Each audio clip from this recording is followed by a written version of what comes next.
Amados irmãos, a graça e a paz. Vamos abrir a palavra de Deus, segunda carta de Paulo aos Coríntios, capítulo 5, versículo 14 e 15.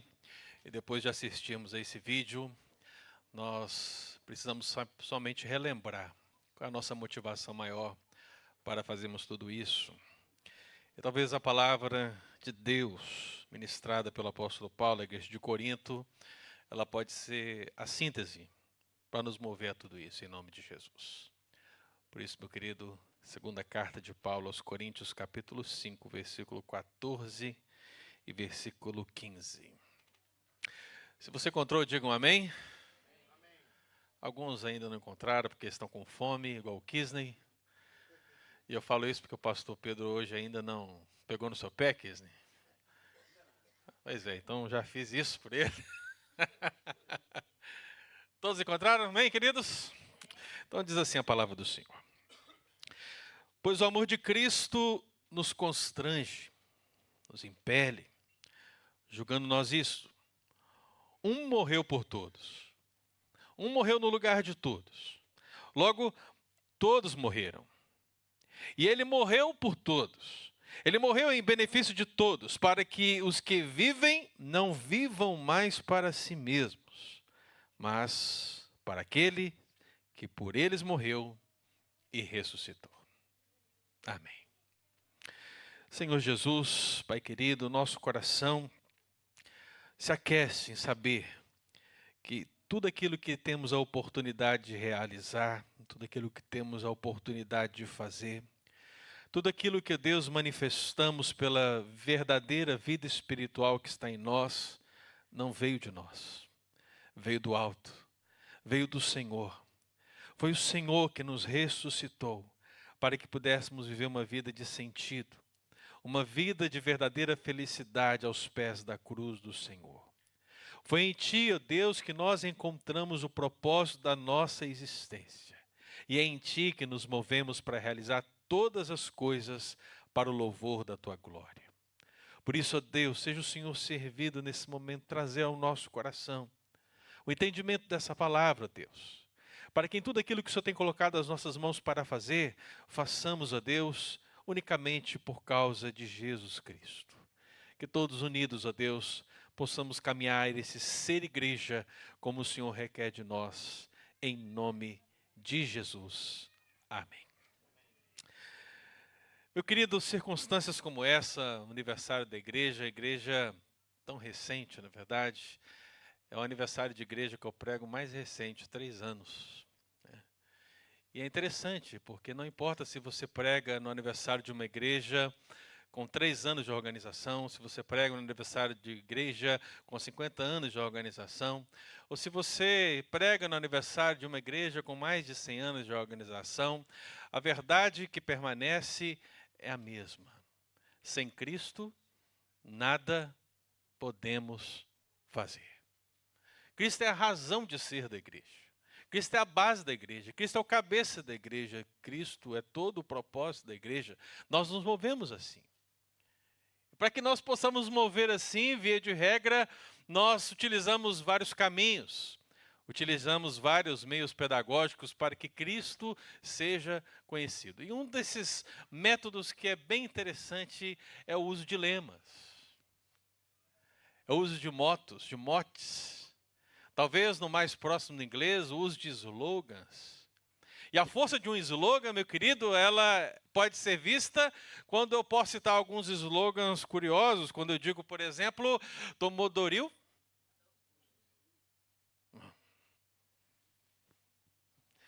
Existem coisas que o dinheiro não compra. Para todas as outras, existe Mastercard. O mundo já conhece, meu querido irmão, a força de um slogan. A força de um lema, a força de um moto. Porque isso, meu querido irmão, é uma síntese. É uma síntese para uma ação. É uma síntese que nos leva a uma motivação. É uma norma escrita de procedimento, reduzida em poucas palavras, para que jamais possamos esquecer o que é principal em alguma coisa. E nós, presbiterianos, principalmente no nosso contexto no Brasil, Desde pequeno, aprendemos isso, não é verdade? As mulheres que aqui estão, se no Brasil fossem da SAF, por exemplo, saberiam muito bem que o lema da SAF é: "Se tu, uma bênção". Os homens de lá, e os daqui também, porque os daqui copiaram os de lá, sabe que o lema dos homens é: "Eu vos farei pescadores de homens". Os jovens também têm o seu lema quando dizem: "Alegres na esperança, fortes na fé, dedicados no amor e unidos no trabalho". Os adolescentes em todo o trabalho vão dizer: "Ao mestre sejamos fiéis, nas trevas sejamos luz, nas lutas sejamos fortes, servindo ao Senhor Jesus". E até mesmo o trabalho com as crianças, meu querido, possui o seu lema: batalhando por Cristo, lutando com amor. Sou um soldado do nosso Senhor. Lemas. A ideia é que nessas breves descrições, meu querido irmão, nós possamos abarcar todo um propósito.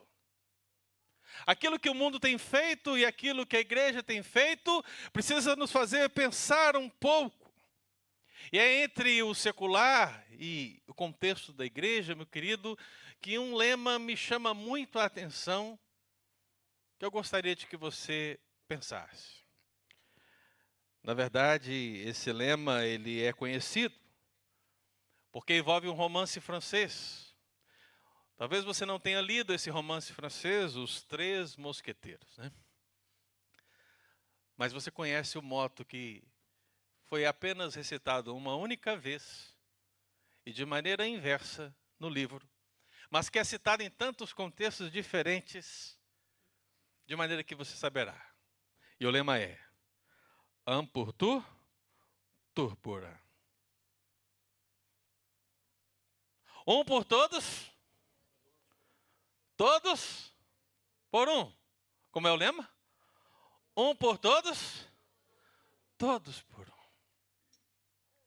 Esse é o lema que motiva aqueles mosqueteiros, aqueles homens, Porthos, Athos, Aramis, D'Artagnan, a encarar as dificuldades próprias do século XVII. É interessante, meu querido, porque esse lema quer mostrar a unidade daqueles homens numa missão secular para proteger os desígnios de um rei.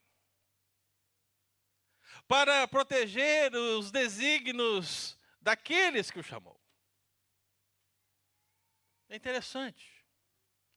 Porque o lema que é usado por Alexandre Dumas nesse romance, a meu ver, meu querido, ele pode ser literalmente parafraseado no contexto bíblico. Na verdade, das muitas passagens bíblicas que podemos citar, essa que lemos, a passagem do apóstolo Paulo, da segunda carta de Coríntios, versículo 14 e 15, se encaixa como uma luva. Não somos mosqueteiros. Somos soldados. Somos soldados de Cristo. Homens e mulheres de Deus que estão sendo levantados para cumprir o chamado daquele que nos salvou. Então, meu querido irmão, não temos Athos, não temos Porthos, não temos D'Artagnan, mas temos homens de Deus. Temos homens de Deus que têm se dedicado a vida a servir ao Senhor. E desde o momento que o apóstolo Paulo, meu querido irmão, no contexto do primeiro século, plantou a igreja de Corinto por ocasião da sua segunda viagem missionária, homens foram levantando para pelejar a guerra do rei. Gaio, Erasto, Quarto, Crispo, Estéfanas, Fortunato, Arcaico, os da casa de Cloe. Homens e mulheres, meu irmão, servindo ao Senhor com alegria na igreja de Corinto. Mas nem tudo é romance. Nem tudo é um mar de rosas, nem tudo é alegria, nem tudo é vitória. A igreja é plantada, mas a igreja vive intensas dificuldades, e é justamente aqueles da família de Cloe que alertam o apóstolo Paulo sobre as contendas que existem no meio da igreja. Dentre outros, meu querido, as divisões que existem no meio da igreja, os problemas que vão surgindo no meio da igreja. E, meu irmão, no meio dos problemas da igreja, o apóstolo Paulo escreve essa carta e mostra que os coríntios, mostra que os crentes precisam viver o temor do Senhor para resolver todas as questões. E nesse contexto do capítulo 5, meu querido irmão, ele começa a falar de tudo aquilo que o Senhor Jesus proporcionou para eles. Ele fala no versículo 1 e 2 que Deus prometeu uma casa eterna para todos aqueles que foram chamados nele. Ele diz que Deus lhe outorgou o Espírito Santo de Deus. Ele fala que o Senhor os transformou em novas criaturas, onde as coisas passadas ficaram para trás, tudo se faz novo. Ele diz que Deus recompensará a todos diante do seu tribunal. E à medida que ele vai revelando todas essas verdades bíblicas, aqueles crentes que têm ouvidos para ouvir, o seu coração, meu querido irmão, é compelido e ele diz que o amor de Deus o constrange. É nesse contexto que ele diz que um morreu por todos. É nesse contexto que ele diz que aquele que morreu por nós quer que nós não vivemos mais para nós mesmos, mas por aquele que morreu e ressuscitou. Então, meu querido, parafraseando o lema daquele romance, à luz do texto bíblico, eu queria que você pensasse num lema para a igreja do Senhor Jesus. Eu queria que você lembrasse que o lema da igreja do Senhor Jesus é justamente esse: um por todos. Cristo morreu pela sua igreja. O versículo 14, meu querido, ele mostra que o amor de Cristo nos constrange, porque um morreu por todos, um por todos, Cristo por sua igreja. Paulo resume, meu irmão, aquilo que é indescritível, aquilo que ele disse que excede todo entendimento, o amor. Ele resume ao dizer que isso o constrange. E por que que o lema, um por todos, Cristo morreu por sua igreja, é tão constrangedor? Meu querido, a palavra constranger que o apóstolo Paulo usa é uma palavra que dá o sentido de algo sendo prensado. Imagine, meu querido irmão, você mesmo sendo prensado por algo para que uma ação sua em direção à frente seja possível. E o que está impelindo, o que está pressionando o apóstolo Paulo a tomar uma posição, é tudo isso que envolve o amor de Deus. À medida que ele vai compreendendo a humilhação do servo sofredor, à medida que ele vai recebendo o ensino do mestre dos mestres, à medida que ele entende o sofrimento do Cordeiro de Deus, à medida que ele entende a complexidade e a maravilhosa glória da ressurreição daquele que venceu a morte, no momento que ele recebe e entende a companhia maravilhosa do Espírito Santo de Deus, tudo isso vai pressionando a sua vida de uma maneira a entender que eu não sou merecedor. Não sou nada. Eu não fiz absolutamente nada. Toda a ação do apóstolo Paulo, toda a missão do apóstolo Paulo, todo o pastoreio do apóstolo Paulo é baseado nesse constrangimento de saber que nada vem dele, tudo vem do seu Senhor. Sabe, irmão, eu não sei você, mas quanto mais eu medito na palavra de Deus e compreendo o que significa estar ligado à videira verdadeira, e compreendo o que significa estar nas mãos do pastor, onde ninguém pode arrebatar-me dali, quanto mais eu entendo que estou ligado ao Senhor Jesus de maneira eterna, mais constrangido eu fico pelo pecador que sei que sou. Não há como, meu irmão, informados e tendo todo o conhecimento do que a palavra revela acerca de Jesus, de não ficarmos constrangidos com tamanho amor. Talvez você já tenha passado por isso alguma vez. Talvez você uma vez ou outra tenha falado mal de alguém, tenha pensado mal de alguém, tenha inclusive feito coisas com alguém que você se arrependeu depois porque essa pessoa fez algo bom para você depois. Ela não te tratou conforme os seus pensamentos, ela não te tratou conforme as suas ações, ela não retribuiu mal por mal, mas bem. E quando isso acontece, meu irmão, nós ficamos constrangidos, humilhados, como diz o pastor Pedro, né? A verdade é essa. E quanto mais conhecemos acerca do Senhor Jesus, mais constrangidos ficamos acerca de quem nós somos. Então talvez eu perguntasse aqui, você ama Deus? E talvez 99,99% das pessoas dissessem, sim pastor, eu amo. E a verdade, meu querido, é que não há nenhum mérito no seu amor.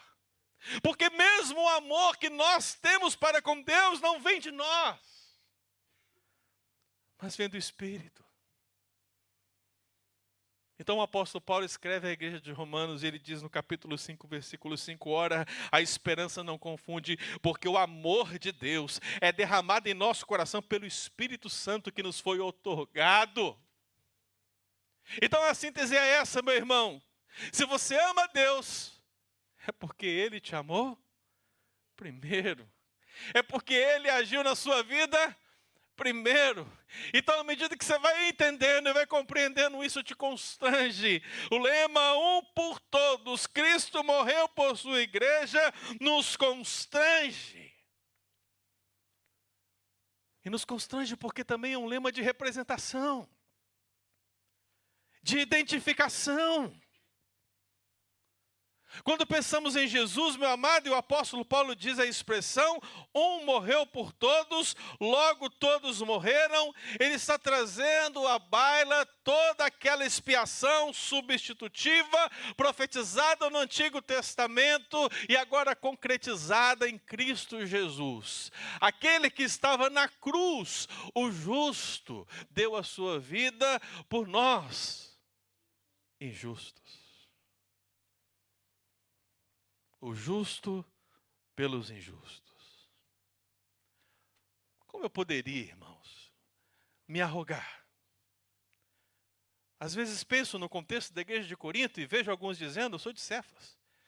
Penso no contexto da igreja de Corinto e vejo algumas pessoas dizendo, eu sou de Apolo. Alguns vão dizer, eu sou de Paulo. Alguns outros vão dizer, eu sou de Cristo. Divisões no meio da igreja, quando não há glória nenhuma em ser humano algum. Nada fizemos por nossa salvação, meu querido. E é nesse momento que o apóstolo Paulo defende o seu ministério diante daquela igreja e diz, porque nós não pregamos a nós mesmos. A igreja não é lugar de pregar homens, como disse o apóstolo Paulo, mas pregamos a Cristo Jesus, o Senhor, e a nós, como seus servos. Então, meu irmão, aqui na igreja, somos servos uns dos outros, somos servos de Jesus, porque um morreu por todos. Aquele que não conheceu o pecado, Ele o fez pecado por nós, para que nele fôssemos feitos justiça de Deus. Então, um por todos, meu irmão, nos constrange saber que significa que Jesus deu a sua vida em benefício de todos, no lugar de todos, pecadores, miseráveis, mentirosos. Pessoas como nós, irmãos, foram resgatadas do nosso fútil procedimento por amor. Então é aqui, meu querido, que eu lembro daquele pedido da mãe de Tiago, de João, aquela ideia maravilhosa de quererem ser os primeiros, os melhores no reino de Deus. Não, irmãos. Se alguém quer ser o maior entre vós, seja aquele que vos sirva. Mas algo que é dito depois que nós não devemos esquecer é justamente isso. Tal como o Filho do Homem que não veio para ser servido, mas para servir e dar a sua vida em resgate por muitos. Irmãos, esse não é um lema de todos. Esse é um lema de muitos. Porque o amor de Deus que nos constrange não pode ser conhecido pela carne. Ele precisa ser revelado a nós. E essa revelação, meu irmão, só será verdadeira no seu coração se o Espírito Santo revelar. Se o Espírito Santo não agir, meu irmão, você pode até entender intelectualmente, mas jamais poderá viver espiritualmente. Porque o homem natural não conhece, não pode compreender as coisas de Deus. Então será, meu querido, que quando você ouve essa palavra, percebe o sacrifício de Cristo, um por todos, Ele morrendo por sua igreja, será que em algum momento você para e se pergunta se você faz parte desse plano? Se você foi alvo desse amor? O príncipe dos pregadores, meu querido, Charles Randall Spurgeon, ele parafraseia o apóstolo Paulo quando ele diz: por meio de uma vida que eu não vivi. Preste bastante atenção nisso, meu irmão. Por meio de uma vida que não vivi e de uma morte que não morri, é que sou salvo. Nos constrange. Um lema constrangedor, mas real. Então, meu querido, traga ao seu coração a memória do texto bíblico que diz aqueles inúmeros animais sendo mortos no Antigo Testamento, na antiga aliança. As pessoas ali impondo as suas mãos, simbolizando os seus pecados sendo transmitidos para aqueles animais que eram sacrificados, para que eles pudessem ser considerados perdoados. Toda aquela ineficácia, meu irmão, era sombra de algo muito maior. O Cordeiro de Deus, que tira o pecado do mundo. O nosso pecado, meu querido irmão, não pôde ser expiado por animais, mas pôde ser expiado pelo justo Jesus. E agora, meu querido, o que o Senhor requer de nós é uma posição, é uma resposta em relação a esse amor. E a resposta que Ele espera de nós é sim, o amor do Senhor Jesus nos constranger, porque um morreu por todos, Ele morreu para me salvar, Ele morreu pela igreja, e agora Ele dá à igreja um propósito, Ele dá à igreja uma missão, e Ele quer que humildemente o sirvamos com dedicação. Como diz a canção, morri na cruz por ti.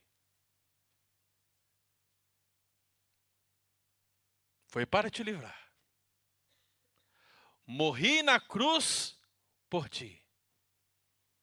Que fazes tu por mim? Na expressão do Salmo, meu querido irmão, tome o cálice da salvação e sirva ao Senhor em nome de Jesus. O justo pelos injustos. Por isso que o lema da igreja, meu irmão, é um lema que nos constrange. Porque fala dessa representação, dessa identificação de Cristo conosco. E é maravilhoso saber, meu irmão, que constrangidos ficamos. Porque o Deus que nos salvou não muda. É por isso que a pergunta que ecoa é: quem poderá nos separar do amor de Deus? Quem poderá nos separar do amor de Deus que está em Cristo Jesus? Qual é a resposta, meu querido irmão? Será tribulação? Será angústia? Será perseguição, espada?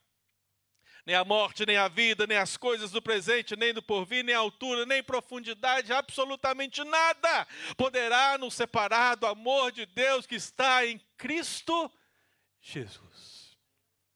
Um por todos. Cristo morreu por sua igreja. Mas o versículo 15 diz, irmãos, e Ele morreu por todos, para que os que vivem não vivam mais para si mesmos, mas para aqueles que por eles morreu e ressuscitou. Um lema para a igreja envolve, sim, um por todos. Cristo morreu por sua igreja, mas também todos por um. A igreja vive por Cristo. A verdade é essa, meu irmão. Aquele que nos salvou agora nos dá o propósito, nos dá a missão. Ele nos chamou, meu irmão, a cumprir, e, meu amado, você deve se levantar e dizer sim, um por todos, todos por um. Aquele que por mim morreu é agora por aquele a qual eu vivo. Eu darei a minha vida por ele. Para os que agora vivem, disse o apóstolo Paulo, meu irmão. Nós estávamos mortos nos nossos delitos e pecados. Respirávamos, sim. Nos divertíamos, sim. Andávamos no curso deste mundo, sim. Talvez os crentes de Corinto que estavam ouvindo a leitura da carta do apóstolo Paulo tivessem também as memórias do tempo de Afrodite, as memórias de prostituição, as memórias de uma cidade que servia a Zeus. Mas agora em Cristo, meu irmão, tudo isso é passado, agora tudo se faz novo. E agora, meu querido irmão, o nosso prazer não está mais em servir aos falsos deuses. O nosso prazer não está mais em nossa própria carne. O nosso prazer, meu irmão, está naquele que por nós morreu e ressuscitou, Jesus. Agora nós não estamos mais mortos, agora nós vivemos. E vivemos para morrer. Morrer para nós mesmos. Morrer para os nossos desejos egoístas. Morrer para a nossa velha natureza. E vivermos para a glória do nosso Senhor e Salvador Jesus Cristo. Eu me lembro do apóstolo Paulo, meu irmão, escrevendo na igreja de Gálatas. E ele resume essa ideia quando ele diz, logo, já não sou eu quem vive. Mas Cristo vive em mim. E esse viver que agora eu tenho na carne, vivo pela fé no Filho de Deus, que me amou e a si mesmo se entregou por mim. Que maravilha, irmão. Que palavras maravilhosas, meu irmão, para entendermos que esse lema, todos por um, a igreja vive por Cristo, é o marco ao qual nós buscamos em 3 anos, em 20 anos, em 50 anos, em 100 anos de organização, não importa. O real propósito da igreja, meu irmão, está ali, em satisfazer aquele que os chamou. Será que o seu coração, meu irmão, está cativo à obediência a Cristo Jesus? Será que a sua mente está cativa à obediência a Cristo Jesus? Será que os seus membros, o seu corpo está cativo a obedecer a Cristo Jesus? Será que o seu bolso, meu irmão, está cativo a obedecer a Cristo Jesus? Será que a sua família está cativa a obedecer a Cristo Jesus? Meu irmão, o objetivo e o lema da igreja não pode ser diferente. A nossa vida agora é todos por um.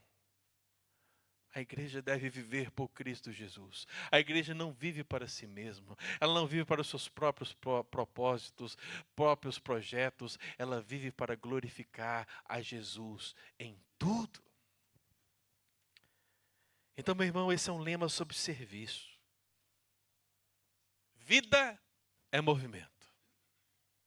O Senhor quer que nós vivamos.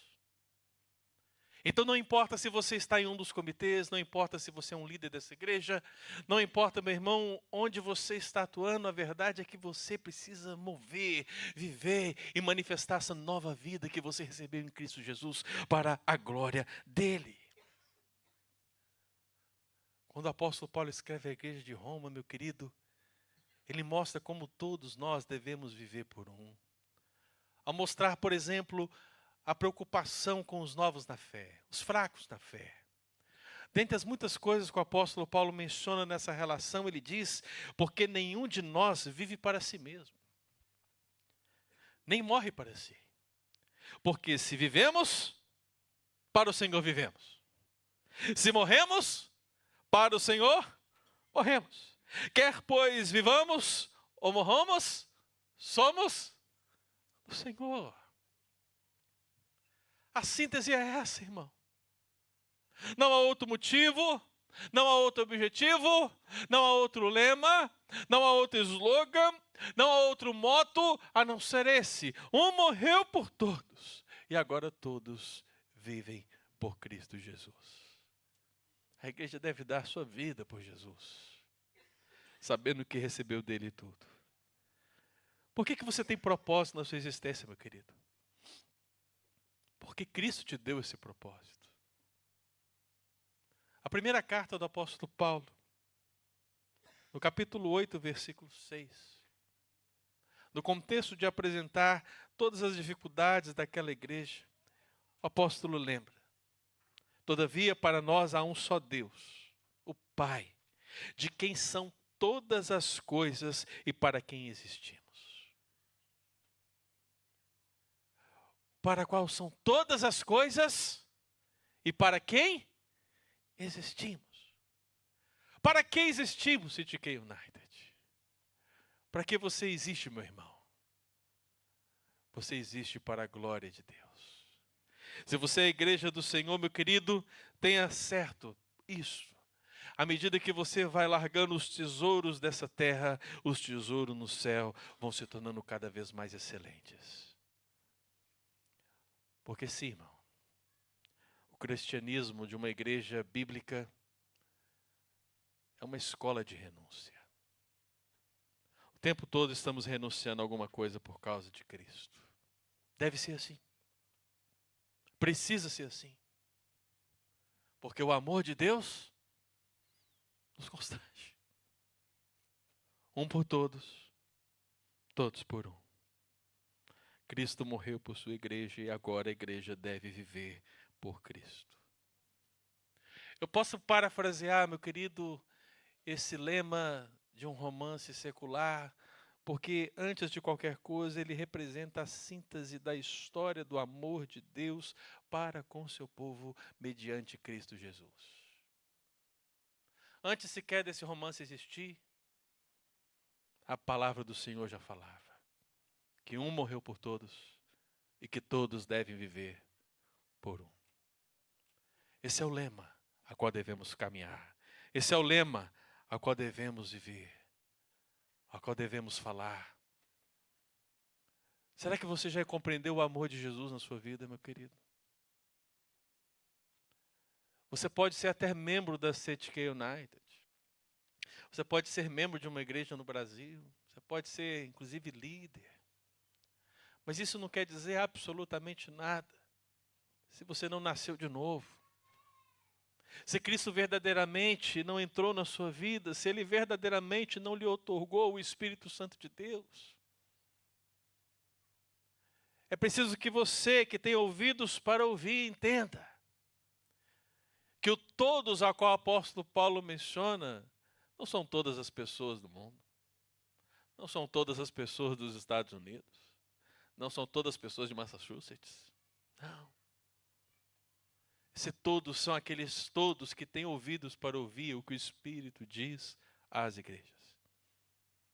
Esse todos, meu irmão, são aqueles que receberam a revelação do amor do Pai. Esse todos, meu querido, foram aqueles que receberam o Espírito Santo na sua vida e compreenderam o quão terríveis e pecadores são e se arrependeram com sinceridade, com fé. Fé que também receberam do Senhor Jesus. Eles entenderam que nada veio deles mesmos, mas que agora tudo que veio os motiva a viver para a glória de Deus. Por isso que eu gosto da citação do bispo de Liverpool. Ryle tem comentários muito pastorais e quando ele comenta sobre os dois ladrões na cruz, é algo a chamar a nossa atenção. Porque você olha para o evento dos dois ladrões na cruz e você se pergunta, meu querido irmão, o que podemos aprender sobre salvação nesses últimos momentos da vida de Jesus e da vida desses dois ladrões? E Ryle comenta o seguinte, ele diz que na cruz, um ladrão foi salvo para que ninguém se desespere. Sim, é possível ser salvo e é possível ser salvo por meio de Jesus Cristo. Você pode entregar a sua vida aqui e agora ao Senhor, porque há esperança, meu querido irmão. Jesus entregou a sua vida por você no seu lugar. Arrependa-se dos seus pecados, se coloque diante dele e viva para a glória de Deus. Um ladrão pode revelar isso. Agora o outro ladrão, as palavras de John Ryle. Mas apenas um, para que ninguém se iluda. Não se iluda, meu irmão. Não serão todos que serão salvos. Serão salvos aqueles que se arrependerem e se colocarem na presença do Senhor. Então, meu irmão, nessa manhã, você é chamado a colocar sua vida na presença do Senhor. Você é chamado a libertar-se dessa ilusão, a libertar-se disso e colocar sua vida na presença do Senhor, se arrependendo dos seus pecados, para viver igreja, pelo quarto, quinto, quantos anos o Senhor nos quiser que a City K United esteja aqui, para viver a vida da igreja de verdade. Então, se você quer fazer isso, eu convido você a ficar de pé, a fazer a sua oração na presença do Senhor. Vamos orar em nome de Jesus. Senhor Jesus, Pai querido, eu quero colocar a minha vida, quero colocar a vida do teu povo na presença do Senhor.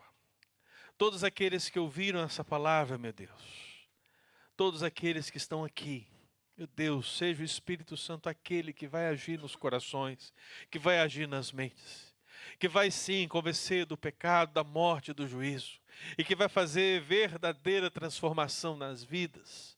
Ó Deus, em nome de Jesus, tenha misericórdia de nós. Porque à medida que te conhecemos, à medida que vivemos, à medida que experimentamos como o Senhor é bom, percebemos sim, ó Deus, como o amor do Senhor nos constrange, porque absolutamente nada vem de nós mesmos. Se temos fé, vem do Senhor. Se temos o Espírito Santo, vem do Senhor. Se temos o amor de Deus, vem do Senhor. Tudo vem do Senhor. Por isso somos gratos, ó Deus, e ao mesmo tempo nos colocamos como servos humildes na presença do Senhor e pedimos: ser propício a nós, pecadores, ó Deus. Nós que já cremos em Ti, pedimos ao Senhor, ó Deus. É tempo de renovar nossa fé, renovar o nosso compromisso com o Senhor. Ó Deus, a igreja avança cada vez mais e queremos fazer muito mais para o Senhor. Portanto, toca nas vidas dos irmãos e irmãs amados que estão sendo levantados como soldados nessa igreja. Ó Deus, dá-nos a fé, dá-nos a coragem, dá-nos a intrepidez, dá-nos todo o preparo necessário para que possamos alargar nossas tendas, para que possamos ver projetos sendo realizados, concretizados para o louvor da Tua glória. E aqueles, meu Deus, que ainda não compreenderam esse amor, que não se sentem minimamente constrangidos com o tamanho do amor de Deus, meu Pai, tenha misericórdia, que a palavra do Senhor possa alcançá-los, ó Deus, que o Senhor possa renová-los para o arrependimento em nome de Jesus. Faça a obra do Senhor no meio da tua igreja e que assim ano após ano, ó Deus, mês após mês, dia após dia, nós possamos entender a máxima que um morreu por todos e que agora todos devem viver por aquele que morreu e por nós ressuscitou. Jesus, o nosso Senhor, o nosso Salvador. É a Ele que damos toda a glória. É a Ele que entregamos a nossa vida nessa hora. Em nome de Jesus. Amém. Pode sentar, meu querido.